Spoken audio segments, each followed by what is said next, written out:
բարև ձեզ, ես եմ շնորհակալ։ Մեր տաղավարից ներկայացնում եք ձեր դիտարկումները եւ այսպես տարածաշրջանը եռացող կացայի մեջ է Իրան-Իսրայել Միացյալ Նահանգներ, այլևս նաեւ կարծես այս պատերազմում անթակույց ներգրաված են Թուրքիան, Ադրբեջանը, այս մասով իհարկե ասելիք ունեք, բայց իհարկե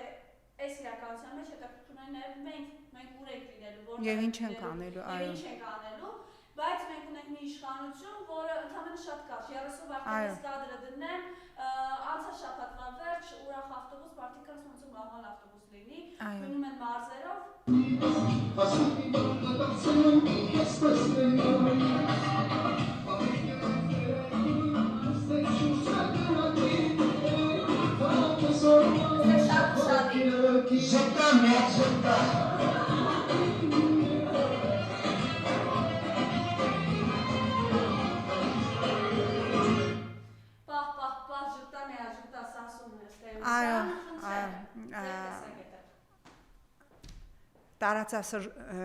Ուրեմն սիրելի հայրենակիցներ,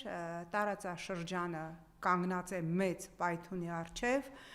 միջազգային բոլոր փորձագիտական կենտրոնները կանխատեսում են գրեթե երրորդ համաշխարհային պատերազմ, ծոցի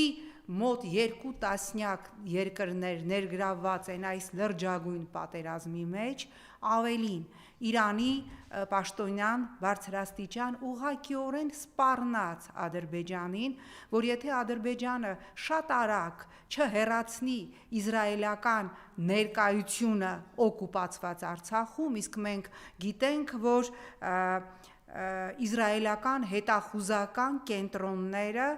արդեն տևական ժամանակ է տեղակայված են օկուպացված Արցախի տարածքում եւ օգտագործվում են Իրանի դեմ, Իրանը սպառնաց թիրախային հարվածել նաև իսրայելական ներկայությանը, իսրայելական կենտրոններին, որոնք տեղակայված են օկուպացված Արցախում։ Մենք տեսնում ենք, որ Ադրբեջանի արտաքին գործերի նախարարության կայքում տեղադրված է մի մեծ շնորհակալություն այն երկրների, ովքեր սատարել են Ադրբեջանի պաշտոնյաների եւ առաջին հերթին արտաքին գործերի նախարար Բայրամովի հետ զրույցում Ադրբեջանի տարածքային ամբողջականությունը եւ տեղադրված է նաեւ Հայաստանի դերոշը, այսինքն Բայրամով Արարատ Միրզոյան հեռախոսազրույցի ընթացքում Արարատ Միրզոյանը Հայաստանի անունից անվերապահ աջակցություն է հայտնել Ադրբեջանին եւ Ադրբեջանը դրա համար շնորհակալ է Հայաստանից, այսինքն մենք տեսնում ենք, որ ի դեպ ադրբեջանական ուժերը բերված են առաջին մարտական պատրաստվածության աստիճանի, ուզում եմ նաև ներկայացնել, թե ինչ ասաց Ալիևը ընդամենը 1 օր առաջ, երբ որ ըստ իրենց տեղեկատվության իրանական հրթիռներ ռմբակոծել, ընկել էր Նախիջևանում, չնայած իրանական կողմը պնդում է, որ իրենք որևէ հրթիռ Ադրբեջանի Նախիջևանի ուղղությամբ չեն արձակել եւ Ալիևը հայտարարեց, ովքեր հարվածել են Նախիջևանին, թող չփորձեն չափել մեր ուժը, ովքեր փորձեցին մեր ուժը չափել, մենք նրանց գլուխը ջարդեցինք, այսինքն Ալիևը ասում է, որ մենք ջարդեցինք հայերի գլուխը, այն հայերի, որոնք շնորհակալություն եւ աջակցություն են հայտնում Ադրբեջանին եւ Արարատ Միրզոյանը Բայրամովի հետ զրույցում աջակցություն է հայտնում Ադրբեջանին եւ սատարում է Ադրբեջանի տարածքային ամբողջականությունը, Բալիևը սպառնում է ջարդել Իրանի գլուխը այնպես, ինչպես ջարդել է Հայաստանի գլուխը եւ մենք տեսնում ենք այդ ամենին պայթող տարածաշրջանին, երբ որ երրորդ համաշխարհայինից ընդամենը մի քանի քայլ է պակաս եւ մենք այդ կատլավանի կիզակետում ենք, տեսնում ենք ուրախ ավտոբուս, տեսնում ենք տժժացող ԿՊ-ականներ, ովքեր նախընտրական քարոզարշավի են դուրս եկել։ Գիտեք, սա այն չի, որ իրանք չեն հասկանում, թե իրականում ինչ իրավիճակ է տարածաշրջանում եւ իրականում ինչի մեջ է Հայաստանը եւ ինչ ավելի մեծ խնդիրների մեջ կարող է ներքաշվել Հայաստանը։ Այս ֆեյք տժժիկներ տժժիկները, իսկ իրականում սրանք fake տժժիկներ են, սրանք ընդամենը քարոզչական հնարք են հանրությանը fake հանգստություն, fake հանդարտություն ներարկելու համար, որ կապ չունի։ Մենք նենց հզոր արտաքին քաղաքականություն ենք վարում, որ անգամ Իրան-Ադրբեջան պատերազմներ սկսի, մենք մեր հզոր գլխավոր հրամանատարի շնորհիվ ահա սենց կարանք տժանք, կարանք սենց ուրախանանք։ Սա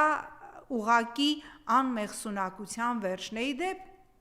մենք տեսանք, որ այս ուրախ ավտոբուսում սենց ակնհայտորեն բերման էր ենթարկված Սասուն Միքայելյան, ով սենց հրաժարվում էր, հա, սենց սրտիկներ անել, այն Սասունը, ով մարտի 5-ին Վազգեն Սարգսյանի ծննդյան օրը տեսանք, թե ինչպես քաղաքացին ասեց նրան տար այդ ծաղիկները Իլհամ Հեյդար Ալիևի գերեզմանին դիր։ Դուք իրավունք չունեք մտնելու եռաբլուր եւ պղծելու եռաբլուրը, բայց այդտեղ Սասուն Միքայելյանը, ով սենց ակնհայտորեն, հա, ՔՊ-ով նորից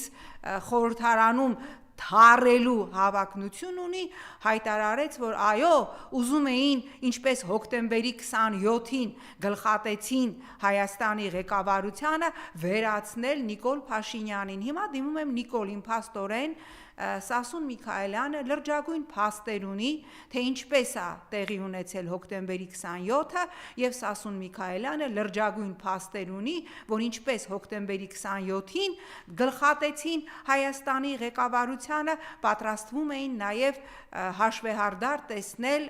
Նիկոլի հետ։ Բա ինչի գլխավոր դատախազը չի հրավիրում այս հայտարարության առիթով քրեական գործ չի հարուցում եւ չի հրավիրում Սասուն Միքայելյանին, ով պարզվեց փաստերի քեյս ունի, բա միանգամից կբացահայտվի, էլ մենք չենք անընդհատ արդեն որ երրորդ տասնամյակ հոկտեմբերի 27-ը եւ մարտի 1-ը հատկապես նախընտրական ֆոնին որպես քարոզչական ծամոն չի օգտագործվի։ Այս մարդը գիտի ինչ ա եղել, ով ա կազմակերպել հոկտեմբերի 27-ը, վստահ եմ այդ վստահությամբ ինքը գիտի նաև թե ոնց ա եղել մարտի 1-ը, բա ինչի տիկին դատախազ Սասուն Միքայելյանը որպես դեռևս առանցքային վկա եւ առանցքային հարցաքննված չի եւ իր հայտարարությունների կապակցությամբ եւս մեկ քրեական գործ հարուցված չի։ Գիտեք, այս ամենը